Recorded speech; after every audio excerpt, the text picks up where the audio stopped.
All right, today we're going to dig into the history of language learning. We're going to uncover a method that, believe it or not, completely dominated classrooms for over a century.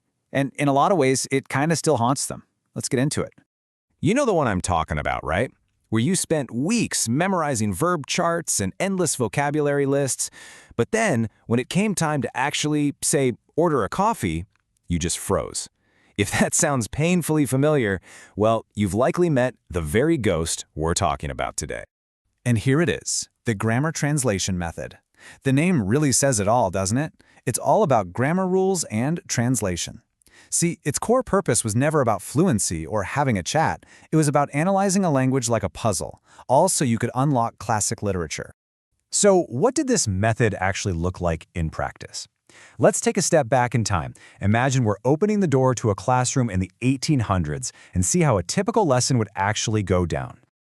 Okay, first things first. You have to understand the main objective here was not communication. Not at all. The goal was really twofold.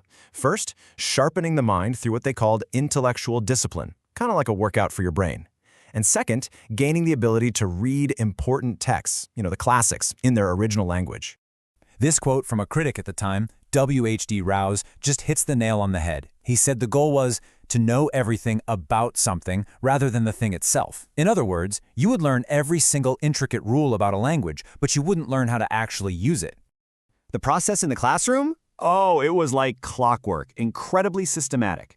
First, the teacher stands at the front and just gives you a grammar rule. Next, you get these long lists of words to memorize with your native language right next to them. Then comes the main event, translating sentences, back and forth, word for word. And the absolute number one goal, 100% accuracy. Every single word had to be perfect. So you put all that together, and what kind of learning environment do you get? Well, it was a very specific one. All your class time was spent on reading and writing. Speaking and listening? Nope, completely ignored. Everything, and I mean everything, revolved around translating the perfect sentence. And the whole class was taught in the student's native language, not the one they were supposed to be learning. Now, I know this might sound a little strange to us today, but this method wasn't just some passing fad. For a very, very long time, it was the undisputed king of language education. So the question is, why? Why was it so dominant for so long? And when I say a long time, I mean it. We're talking about over a century. From the 1840s all the way to the 1940s, this was the way modern languages were taught across Europe and North America. It had an absolute iron grip on the curriculum.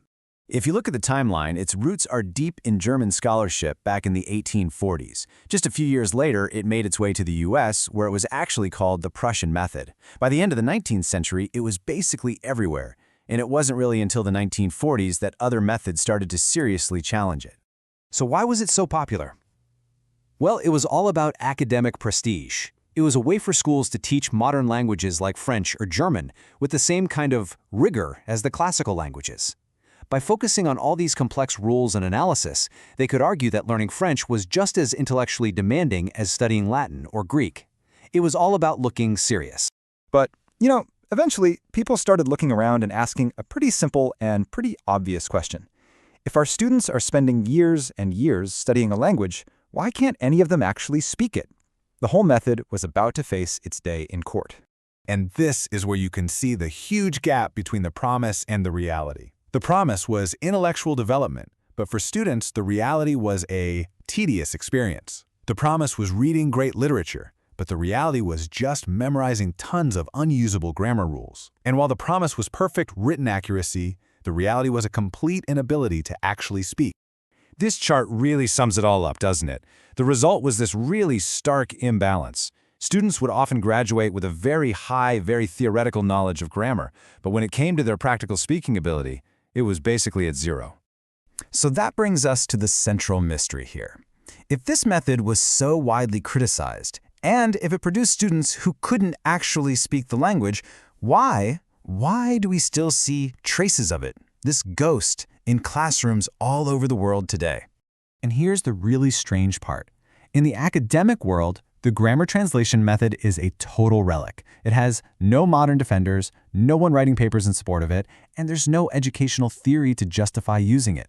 Officially, it's an approach that nobody supports anymore. And yet, it survives.